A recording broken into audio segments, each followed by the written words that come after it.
नमस्कार दोस्तों, मैं आपका दोस्त और होस्ट कपिल और आप देख रहे हैं द बम्बाट के साक्षात्कार की श्रृंखला की कड़ी में आज हमारे गेस्ट जो हैं वो हैं इस देश के युवा लड़ेतों में से एक जो युवाओं के हक और हकीक की लड़ाई लड़ते हैं। वैसे ही एक युवा से मैं आज आपको इंट्रोडक्शन करवाने वाला हूं। शायद उनके नाम को इंट्रोडक्शन की वैसे ज़रूरत है नहीं, परंतु एक उनके मन के विचारों को लेकर के, उनके मन में जो विचार चलते हैं उन विचारों को लेकर के हम आपसे उनको मिलवाना चाह रहे हैं। तो चलिए मैं सीधा रुख करता हूँ मुकुल जी खीचड़ की तरफ। नमस्कार सर। नमस्कार जी। नमस्कार सर, आपका थोड़ा सा जीवन परिचय यदि आप। जी। सबसे पहले मैं आपके बड़ा ही आपका एक रोचक नाम है जो बम्बाट आपने जो नाम रखा है, ये नाम एक प्रतीक और एक ऊर्जा का महसूस होता है। जो युवाओं के लिए ये बम्बाट एक मेरे को लगता है बड़ा ही सफल चैनल साबित होने वाला आने वाले टाइम में, सीकर जिले के लिए खास करके। मेरा परिचय ये है कि मैं मुकुल सिंह खीचड़ हूँ, जिला अध्यक्ष हूँ यूथ कांग्रेस से। मैं राजस्थान के अंदर चुनाव हुए थे, चुनाव के अंदर मैं वोटिंग के प्रोसेस से जीत कर आया हूँ और राजस्थान में सबसे ज़्यादा मार्जिन के वोटों से मैं जीत के आया हूँ। और ज़्यादातर मैं मेरा समय गांव गोकुलपुरा में और मेरे युवा साथियों के साथ ही बिताता हूँ। जी, अपन बात करें कि यूथ आज एक बड़ी पकड़ बना रहा है। जैसे कि अपन बात करें एजुकेशनल सिस्टम की, तो एजुकेशन से निकल करके लोग आईआईटी, डॉक्टर उस तरफ उनका रुझान ज़्यादा रहता है। आप यूथ हैं, आपका विचार राजनीति का ही क्यों बना? देखिए, ऐसा है कि कोई कभी कभी हम जीवन में निर्णय लेते नहीं है, हम अपने आप से आगे हो जाते हैं, क्योंकि हमारे जो पीछे जो लोग हैं वो महसूस करते हैं कि आप हमारी ढाल बन सकते हैं। ढाल क्या होती है? ढाल एक ऐसी चीज होती है जो हमेशा व्यक्ति के पीठ के पीछे रहती है, लेकिन योद्धा जब युद्ध लड़ने जाता है और जब परिस्थिति आती है युद्ध की, जब ढाल को आगे करना पड़ता है। तो जब जब मेरे युवा साथियों को और मेरे सिकर के लोगों को मौका मिला, ऐसी परिस्थिति आई, तो मुझे आगे करा गया और अपने आप से मैं उनकी वजह से आज ढाल बन के उनके भाइयों का। आपका राजनीतिक कैरियर कितना लंबा है? आपने कब से शुरुआत करी?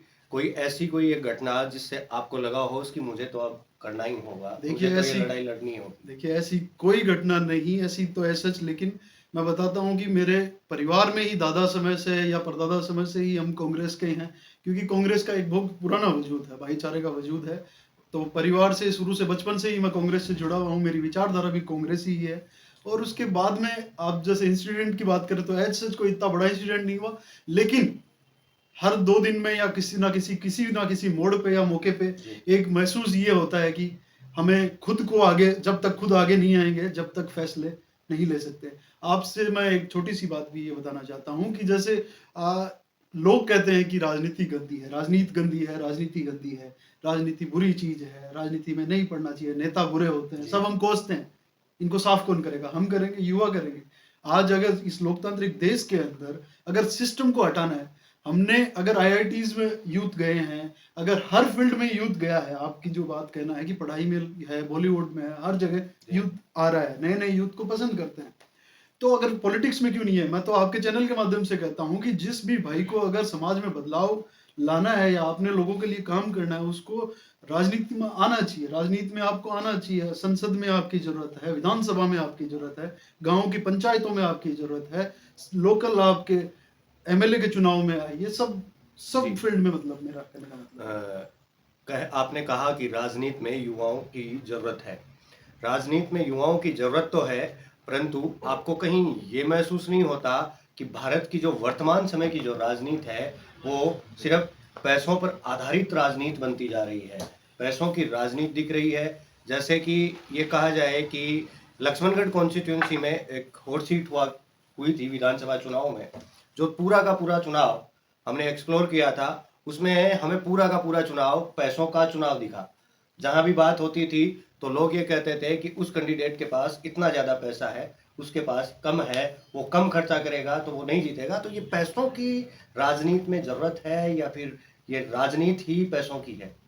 देखिए, ये तो लोगों की मानसिकता एक धारणा बन चुकी है कि पैसों से ही राजनीति है। बहुत से इस हिंदुस्तान में उदाहरण हैं जो पैसों से शायद मजबूत नहीं होंगे, लेकिन जनता का प्रेम उनके साथ है, इसलिए वो नेता बन के उभरे हैं।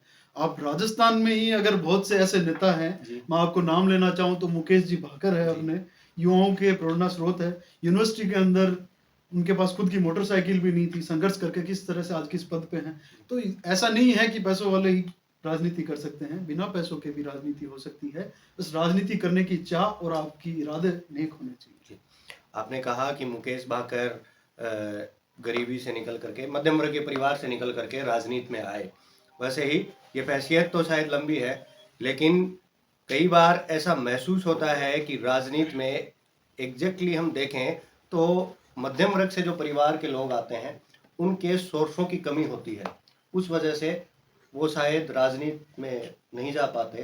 तो उन युवाओं के लिए आप कुछ ऐसा कर रहे हैं, क्योंकि आप भी यूथ हैं, तो उन युवाओं को साथ लेकर चलने के लिए आप किस प्रकार से कोशिश कर रहे हैं? देखिए, मैं केवल इतना कहना चाहता हूँ कि आप किसी भी लक्ष्य पे अगर अंगुली से वार करेंगे तो अंगुली पे दर्द हो सकता है, लेकिन आप संगठित होकर अगर वार करेंगे तो जहां आप चोट मारना चाहते हैं वहीं चोट लगेगी। कहने का मतलब ये है कि आप में कैपेसिटी और कैपेबिलिटी अगर है तो लोग आपके साथ जुड़ेंगे। जी। बिल्कुल लोग आपके साथ जुड़ेंगे, जुड़ते जाएंगे। जब लोगों को लगेगा कि ये व्यक्ति हमारे लिए खड़ा हो सकता है, हमारे दुख दर्द में ये खड़ा रहता है और हमारे हर काम में ये आने वाला है, तो लोग हमसे जुड़ते हैं। राष्ट्रीय युवा कांग्रेस के राष्ट्रीय अध्यक्ष श्री बीवी श्रीनिवासन जी, उनसे आप मिले हो? बिल्कुल, बहुत बार। तो उनका बिहेवियर कैसा है, क्योंकि वो उस साइड के, साउथ साइड के क्षेत्र से बिल्कुल, आते हैं। आपने जो अभी बात की थी उसका जवाब भी इसी आपके सवाल में आ गया। आपने कहा था सामान्य वर्ग का एक व्यक्ति राजनीति कर सकता है क्या? हमारे राष्ट्रीय अध्यक्ष जो है श्रीनिवासन बीवी जी, आपने अगर बायोडाटा आप चेक करना हो, वो एक बिल्कुल सामान्य घर से हैं, बिल्कुल एकदम मध्यम वर्ग से भी नीचे मध्यम परिवार वर्ग से से भी नीचे की स्थिति का उनका घर है, लेकिन वो आज राष्ट्रीय अध्यक्ष हैं, क्योंकि अपने संघर्ष के बलबूते पर दिल्ली शाम तो सुबह जयपुर और फिर दिल्ली जाके आदमी अगले दिन सुबह धरने करने की स्थिति हमने खुद ने उनको देखी है। तो किस तरह से वो मैनेज करके संघर्ष बोलता है साहब, जो भी संघर्ष करेगा व्यक्ति उसका संघर्ष रोडों पे दिखता है लोगों को। कांग्रेस पिछले बहुत लंबे समय से सत्ता में नहीं है, केंद्र सरकार की सत्ता में, केंद्र सरकार की सत्ता से दूर है। उसके बावजूद कांग्रेस के जो दो बड़े पद हैं, मुख्य इकाई के राष्ट्रीय अध्यक्ष मल्लिकार्जुन खड़गे और युवा इकाई के राष्ट्रीय अध्यक्ष बीवी श्रीनिवासन, दोनों ही साउथ साइड से आते हैं। तो क्या कांग्रेस सिर्फ उसी क्षेत्र को टारगेट कर रही है, नॉर्थ साइड के रीजन को टारगेट करने का विचार? तो अपन मुद्दे किसी भी चीज के अगर पीछे पड़े तो बात अलग है। कम से कम भारतीय जनता पार्टी में जिस हर किसी के तिलक निकाल दिया जाता है वो सिस्टम तो नहीं है।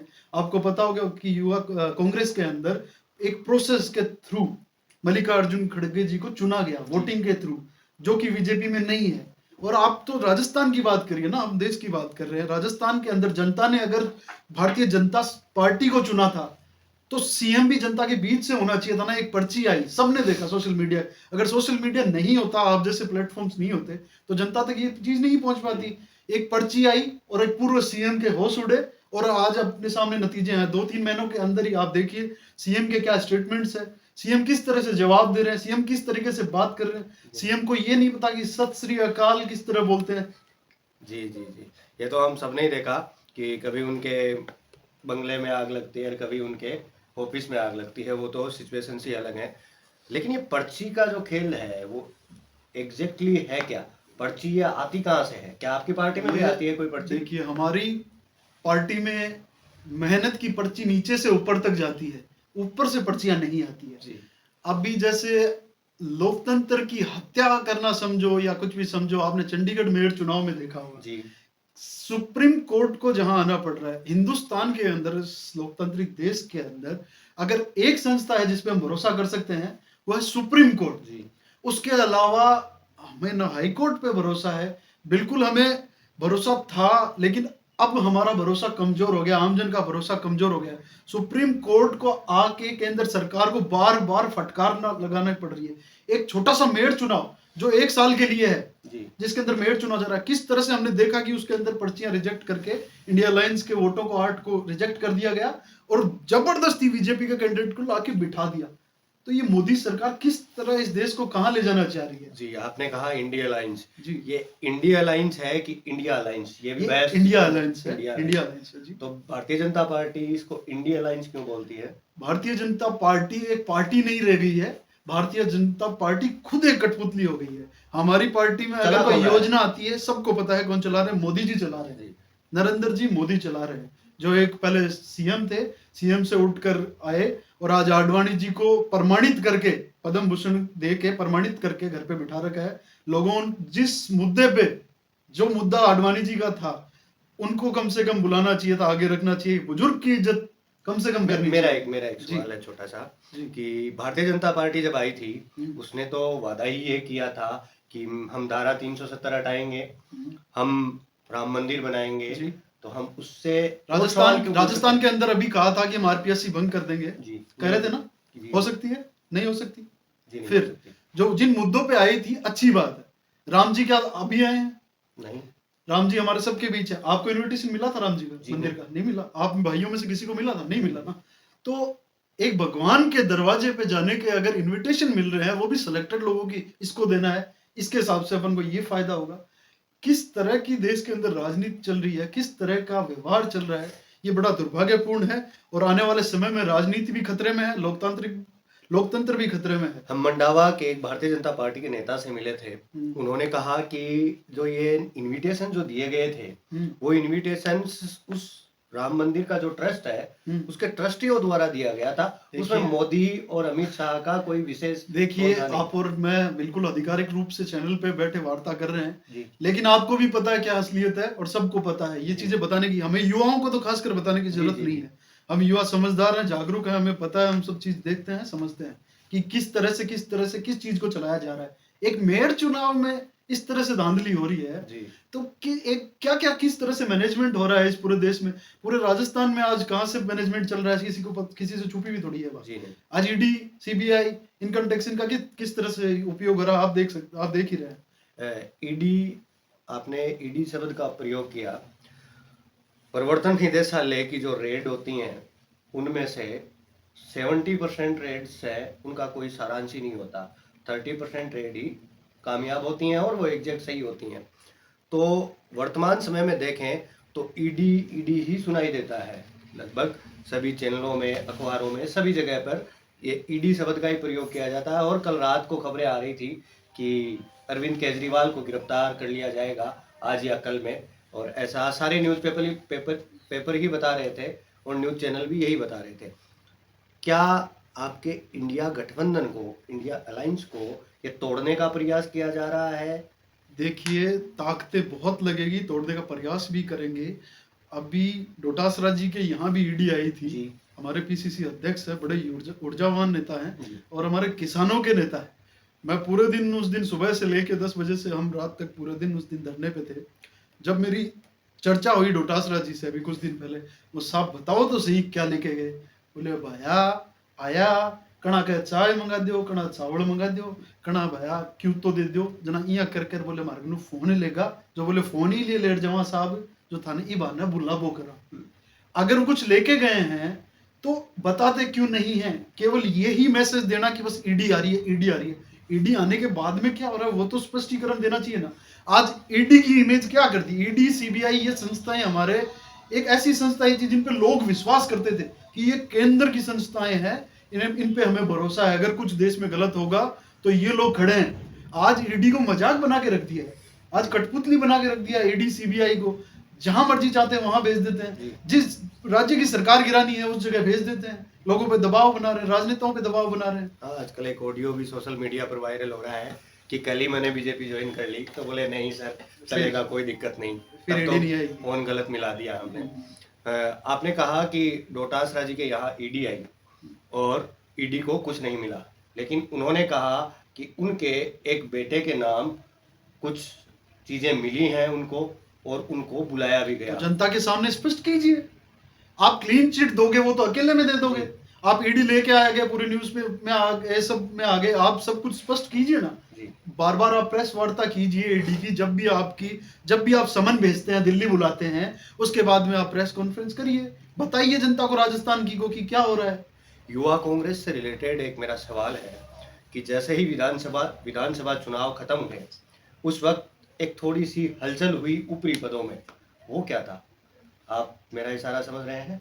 अभिषेक चौधरी को हटाकर अभिमन्यु पुनिया को। अभिषेक चौधरी नहीं, वो अभिषेक चौधरी जी तो एनएसयूआई में है। अच्छा यूथ के अंदर हमारे इलेक्शन हुआ था, 1 महीने वोटिंग चली थी। जी टोटल राजस्थान के अंदर 20 लाख वोट पड़े थे, पूरे हिंदुस्तान में सबसे ज्यादा वोट पड़े थे राजस्थान के अंदर। उसके अंदर से एक प्रोसेस है स्क्रूटनी, छटनी जिसको बोलते हैं हम, उसके थ्रू 7.5 लाख वोट पड़े थे, बचे थे, जिसके अंदर हमारा सौभाग्य ये है कि सिक्कर जिला के सबसे ज्यादा वोटिंग थी। 1,60,000 वोट सिक्कर के थे, जिसमें से 61,000 वोट समथिंग सिक्कर के बचे थे। जी तो एक प्रोसेस था जिसके अंदर विधानसभा अध्यक्ष चुना गया हर विधानसभा से, उसके बाद में जिला अध्यक्ष, उसके बाद में प्रदेश महासचिव और उसके बाद में प्रदेश अध्यक्ष, ये चुने गए थे। जो टॉप 3 थे हमारे, उसके अंदर से यूथ के जो है उनके अभिमन्यु पूनिया जी हमारे, जो अभी एमएलए भी बन के आए हैं, यूथ की तरफ से उन्हें टिकट मिली थी संगरिया से, वो अभी प्रेसिडेंट घोषित किए हैं। और जो नीचे जो रह गए थे, जैसे मेरे नीचे भी कोई हार के रहे हैं तो वो हारे नहीं है, उनको उपाध्यक्ष बना दिया गया है। उसी तरह कार्यकारी उपाध्यक्ष उनको सुरेंद्र जी मुंड को, यशवीर सुरा जी को कार्यकारी अध्यक्ष बना दिया गया है। कांग्रेस की ये कारण था कि चुनाव लड़ने का मौका दिया जाए और किसानों के जो बेटे हैं उनको आगे आने का मौका मिले, और जो व्यक्ति, कोई भी व्यक्ति इसमें हार नहीं रहा है, वो पद उसको जरूर मिल रहा है। एक जिला उपाध्यक्ष भी है तो वो पद छोटा नहीं। कार्यकारी अध्यक्ष बनाने में इतना समय? जी, ये तो अलाकमान इंटरव्यूज सारे पर्ची प्रोसेस के बस नहीं, पर्ची वगैरह नहीं था।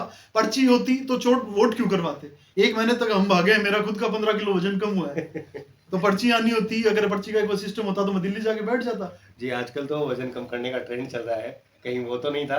नहीं, ऐसा नहीं। वो तो दौड़ के अंदर ही सारे कपड़े छोटे हो गए। और उस समय में ऐसा था कि एक सिली हुई पुरानी पैंट थी, वो काम आई नहीं, तो उस टाइम भी नहीं था कपड़े लेने का उस समय। जी, आपसे एक सवाल कांग्रेस को लेकर। जी, कांग्रेस में राहुल गांधी ने एक यात्रा निकाली,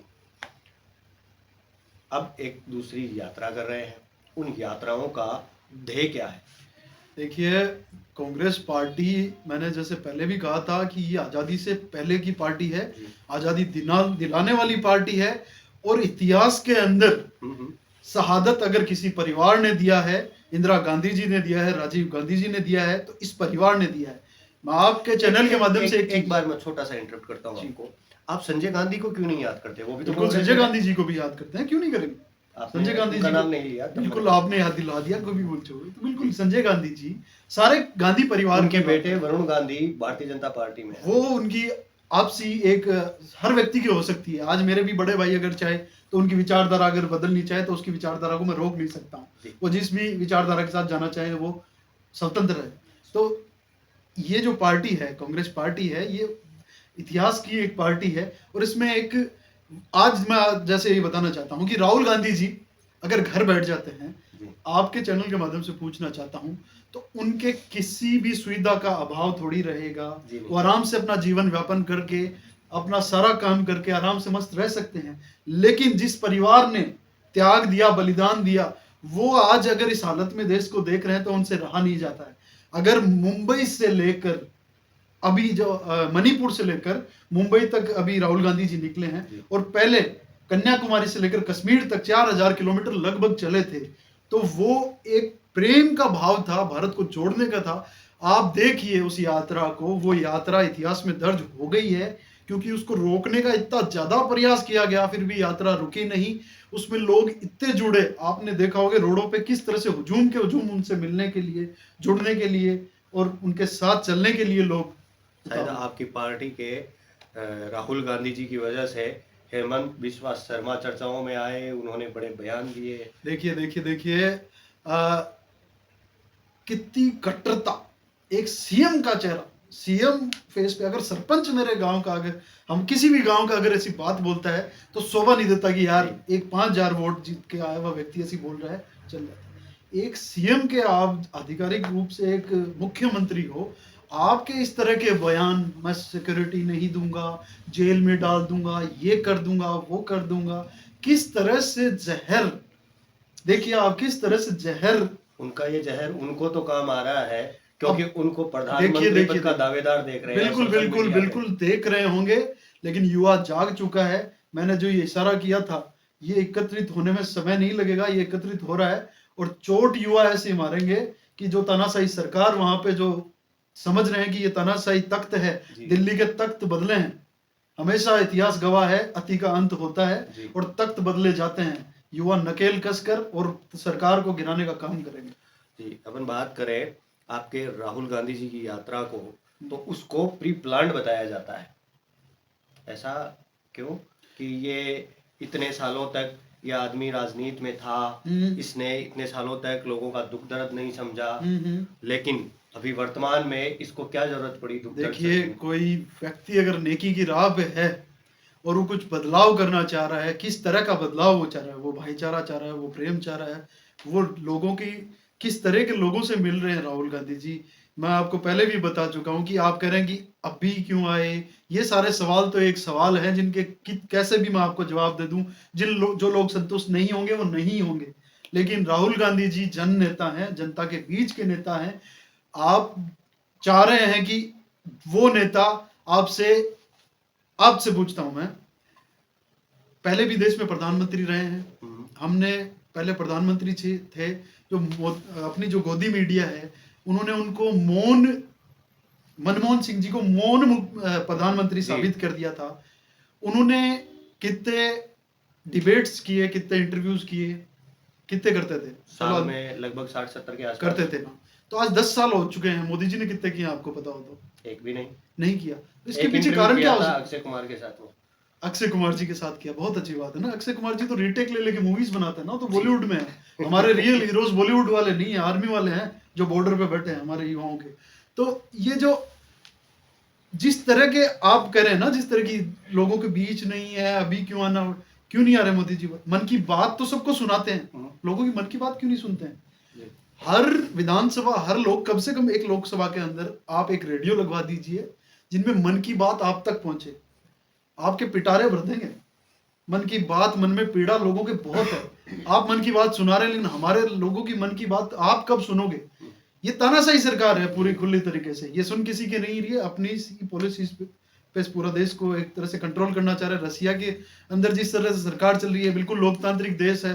आज हम 140 करोड़ हैं, 140 करोड़ है, या जनगणना होगी तो उससे भी ज्यादा हो सकते हैं। तो किस तरह से हमारे देश को चलाना चाह रहे हैं, किस तरह से हमारे देश की दिशा कहाँ जा रही है, आप देखिए। जी, एक सवाल है मेरे मन में, ये सवाल थोड़ा बड़ा है। बड़ा यूं है क्योंकि राहुल गांधी इतने लंबे समय से सरवाइव कर रहे हैं प्रधानमंत्री, प्राइम मिनिस्टर पद के लिए, लेकिन क्या नरेंद्र मोदी एक बार चुनाव हार जाए प्रधानमंत्री का, तो क्या वो ये हिम्मत कर सकते हैं जो हिम्मत राहुल गांधी आज कर रहे हैं, लोगों से मिलना, लोगों से भागदौड़ करना? तो क्या आपको लगता है क्या वो ये चीजें कर पाएंगे? सबसे पहले मैं क्लियर करता हूं आपका पॉइंट। हमारी जो पार्टी है उसके अंदर जनता चुनती है, जनता जिसको चुनती है वो बनता है, ना कि जो आगे हो गया वो अपने आप आगे हो गया और उसने सारी चीजें कंट्रोल कर ली। बीजेपी के अंदर ये है कि पूरा का पूरा कैप्चरिंग सिस्टम है, और मोदी जी पार्टी से बड़े हो चुके हैं, मोदी जी पार्टी से बड़े हो चुके हैं। इसीलिए अडवाणी जी को बैठे बैठे कब रिटायरमेंट दिया और अभी प्रमाणित करके, मैं जब आपको पहले बताया था कि पद्मश्री दे के घर पे बिठा दिया। मुद्दे जो थे वो आडवाणी जी के थे और उन पे पॉलिसी सारी लागू कर दी मोदी सरकार ने। बिल्कुल, अगर हम युवा चाहते हैं कि राहुल गांधी जी प्राइम मिनिस्टर बने, युवाओं की मांग है, बिल्कुल एक प्रोसेस के थ्रू होगा ये सारा काम जो होगा। ये हमारी पार्टीज डिसाइड करेगी, आला कमान डिसाइड करेंगे, सारे मुख्यमंत्री डिसाइड करेंगे, लेकिन हमारी युवाओं की बिल्कुल ये सोच है कि राहुल गांधी को आगे आके प्रधानमंत्री बनना चाहिए और आगे आना चाहिए। जी, हम उनके साथ। अपन एक बात करें कि आपकी पार्टी के सर्वे सर्वा के तौर पर कुछ लोगों को ही देखा जाता है, जैसे गांधी परिवार, और ये एलिगेशन आपकी पार्टी के ऊपर लगातार लगते रहते हैं। देखिए, अभी मोदी जी का भाषण चला था 90 मिनट्स का, और मोदी जी थोड़ा सा लड़खड़ाए थे, अगर कहीं आपको भी पता हो तो। किस बात पे लड़खड़ाए थे? वो इस बात पे लड़खड़ाए थे कि मोदी जी बोलते बोलते ये बोल गए कि एक परिवारवाद, तो बीजेपी में परिवारवाद नहीं है। अमित शाह का बेटा जय शाह बीसीसीआई अध्यक्ष है, कौन सी परीक्षा देके लगे हैं, कौन सी फिजिकल उन्होंने दी है? लेकिन उनके बारे में तो ये लोग क्लियर करते रहते हैं कि अमित शाह का जो जय शाह है, वो जय शाह क्रिकेट से लंबे समय से जुड़ा हुआ है, और हम सब जानते हैं कौन से लंबे समय से जुड़े हुए हैं और किस तरह से जुड़े हुए हैं, वो भी प्रयोग कर रहे हैं, वो किस तरह से जुड़े हुए हैं वो भी हमें पता है। किस तरह से इस देश के अंदर आप एक मुद्दा, बड़ा ये गंभीर मुद्दा है, आप अगर बात अब जुड़े हुए की चल रही है, तो हमारे देश के अंदर एक ये बैटिंग का प्रोसेस चल रहा है। खुले तौर पे लोकतंत्र का मजाक उड़ाया जा रहा है कि बॉलीवुड के स्टार्स उनका प्रचार करते हैं। एक सोशल मीडिया का छोटा सा फेम ले लेता है व्यक्ति, बिग बॉस जीत जाता है, तो वो व्यक्ति कहता है कि इस ऐप पे जाके गेम खेलो और पैसे कमाओ। युवाओं के पास बेरोजगारी से हम मर रहे हैं। एक जन्नत हमारे फिल्म में अग्निवीर एक डायलॉग योजना था कि जब रिटायरमेंट हो जाएगा तो उसके बाद में या तो कमेंट्री करोगे या घर बैठ के मैच देखोगे। लेकिन आजकल ये भी जुड़ गया है कि आप बेटिंग एप्लीकेशंस का एडवर्टीजमेंट देखिए, करोगे। ये लोकतंत्र का मजाक ही है। मैं आपको बड़े बड़े छोटे मुंह से बड़ी बात ही कह रहा हूँ कि एक तो ये सब बैन होने चाहिए, इन पे कार्रवाई होनी चाहिए। जो भी फिल्म स्टार हो, चाहे कोई क्रिकेटर हो, चाहे कोई यूट्यूबर हो, चाहे इंस्टाग्रामर हो, जो लोग आके उनके कलर टी शर्ट पहन के और प्रचार करते हैं कि इन एप्लीकेशनों को डाउनलोड करो, सट्टे की एप्लीकेशंस को डाउनलोड करो और इन पे सट्टा खेलो, आपको लाभ मिलेगा। भाई साहब, सरकारें इनको देखती नहीं है क्या? इन पे निगरानियां नहीं है क्या? इन पे रोक नहीं लगा सकती है? क्यों नहीं आप रोजगार दे सकते? ये हमारा जो सीकर लोकसभा क्षेत्र है, ये किसान प्रदेश है, किसानों से घिरा हुआ प्रदेश है। ये हमारी बाईपास है, गांव के जोड़े, यहाँ पे हमारा स्टेडियम, यहाँ पे लड़के 4-4 3-3 बजे सर्दियों में उठ गए और दौड़ लगाते थे, मेहनत करते थे। आज उन्होंने लगाना बंद कर दिया, घर पे सारे बैठे हैं। किस लिए बैठे हैं? सरकार ने बिठाया। अग्निवीर योजना जब लागू करी, 4 साल की योजना लागू कर दी, और इसके अंदर अभी अभी एक हमारे उस टाइम के, बहुत मुख्य बात बता रहा हूं, उस समय के हमारे सेना प्रमुख नरवणे जी की अभी एक किताब लॉन्च होने को है और हो गई थी, मतलब प्रकाशन के लिए तैयार थी। सरकार ने रोक लगा दी, 4 पॉइंट्स ऑफ डेस्टिनी। उस पर रोक इसलिए लगा दी क्योंकि नरवणे जी ने उसमें स्पष्ट किया है कि इसके अंदर ये था कि अग्निवीर योजना जब लॉन्च हो रही थी तो ये सेना के लिए भी शॉकिंग था। मतलब हमें भी पता नहीं था कि ऐसी योजना सरकार क्यों ला रही है, कैसे ला रही है। तो इस बुक के ऊपर रोक लगा दिया गया है, लेकिन कितने ही रोक लगा दो, तानाशाही सरकार, लोगों के पास बात पहुंच के रहेगी। आज वो रिटायर्ड हैं नरवणे जी, और नरवणे जी ने यह भी बताया उसके अंदर कि सरकार ने प्रस्तावित किया था कि 20,000 रुपए तनख्वाह अग्निवीर की रहेगी। फिर नरवणे जी ने लिख के भेजा कि कम से कम 30,000 होनी चाहिए। आज 4 साल के लिए एक व्यक्ति फौज की तैयारी करके जाता है, पंजाब के अंदर शहादत हुई, प्राइवेट एम्बुलेंस करके उसके भाई को लाना पड़ा, लोकल थाने ने उसको शहादत का एक वो दिया, आपने भी देखा होगा किस तरह अग्निवीरों के साथ मजाक हो रहा है। अगर आर्मी में जा रहा है व्यक्ति और बीजेपी के पद पे, मुख्य पदों पे बैठा हुआ व्यक्ति कह रहा है कि अग्निवीरों का अगर हम मांग कर रहे हैं, अग्निवीर मांग करेंगे, अग्निवीरों का क्या होगा, तो बीजेपी के लोग कह रहे हैं कि ये बीजेपी कार्यालय जो गढ़नुमा बना दिए हर विधानसभा में, सिक्कर का देख लो चाहे कहीं का भी देख लो, गढ़नुमा हवेलियां जो बना दी है, उनके अंदर इनको चौकीदार रख लेंगे। क्या किसानों के बच्चे आपके चौकीदार रहेंगे?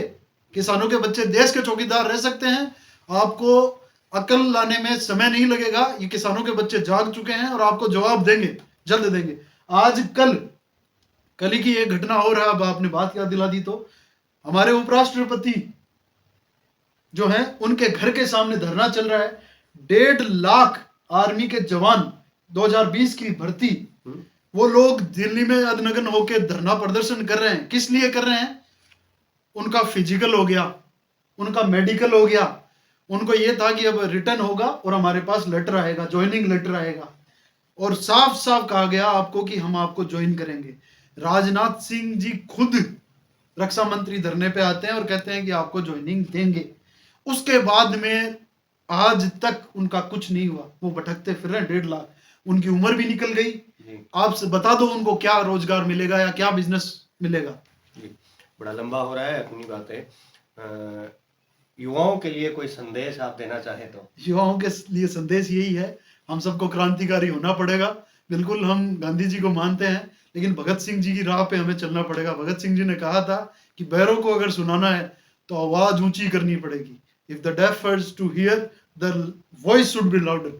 तो हमें युवाओं को आवाज बुलंद करनी है, और मुझे लगता नहीं है कि अब चीजें गांधीवादी तरीके से चलेगी। हमें भगत सिंह जी की राह पे चलना पड़ेगा, सड़कों पे उतरना पड़ेगा, धरने प्रदर्शन करने पड़ेंगे, और इस सरकार को अगर घुटनों के बल लाना है तो हम सब युवाओं को जागना पड़ेगा, एक होना पड़ेगा।